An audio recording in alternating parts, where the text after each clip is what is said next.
High above the gullet, Jackarees arrived first to reinforce the battle, riding his dragon Vermax. Close behind him came Bela on Moondancer, joining the fight as well. Within moments, blazing dragon fire swept across the sea, setting enemy warships ablaze and tearing through their fleet. With Vermax and Moondancer fighting side by side, the Triarchy forces were briefly pushed onto the defensive. During the battle, Vermax swooped low over the Lysini fleet, attempting to burn away the pirates boarding Black Loyalist ships. However, Shirako Lohar had already learned how to counter dragons from earlier engagements. At her command, massive harpoons attached to heavy chains were launched from the decks of her warships.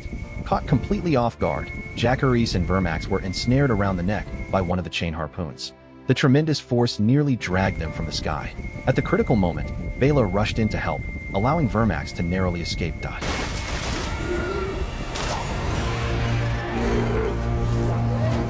As the naval battle reached a stalemate, another dragon suddenly appeared in the sky. Rena arrived riding Sheepstealer, the wild dragon she had bonded with in the Vale. Yet because Sheepstealer was a truly wild dragon, Rena had never fully tamed him. In the chaos of battle, the dragon finally broke free of her control and gave in completely to his savage instincts. Ignoring Rena's commands, Sheepstealer rampaged across the battlefield. His dragon fire scorched the sea indiscriminately, destroying friend and foe alike. Numerous Black Fleet warships were engulfed in flames, sailors were slaughtered in large numbers, and the advantage the Blacks had held vanished almost instantly. Even worse, the enraged dragon soon turned his attention toward Moondancer. Seeing the danger, Jackarees immediately redirected Vermax to come to Bela's aid. Meanwhile, Rena was devastated. Having rushed to the battlefield in hopes of helping her family, she never imagined that Sheepstealer's wild nature would prove so impossible to control.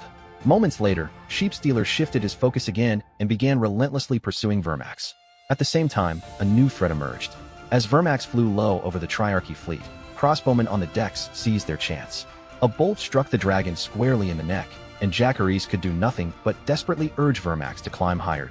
But the damage from the earlier harpoon attack was already too severe. Struggling to stay airborne, Vermax's wing was torn apart. Dragon and rider plunged from the sky together, crashing violently into the churning waters below. After Vermax sank beneath the waves, Jackarees fought his way back to the surface. But just as he emerged from the water, an arrow shot from behind and pierced his back. With his remaining strength, he turned to look and saw an enemy warship looming in the distance. Thus perished Jackarees Valerion, the heir of the Blacks, the future of the Iron Throne, and the eldest son whom Rhaenyra cherished above all others. He died in the cold waters of the gullet, while Vermax was lost alongside him, both becoming tragic casualties of the brutal battle at sea.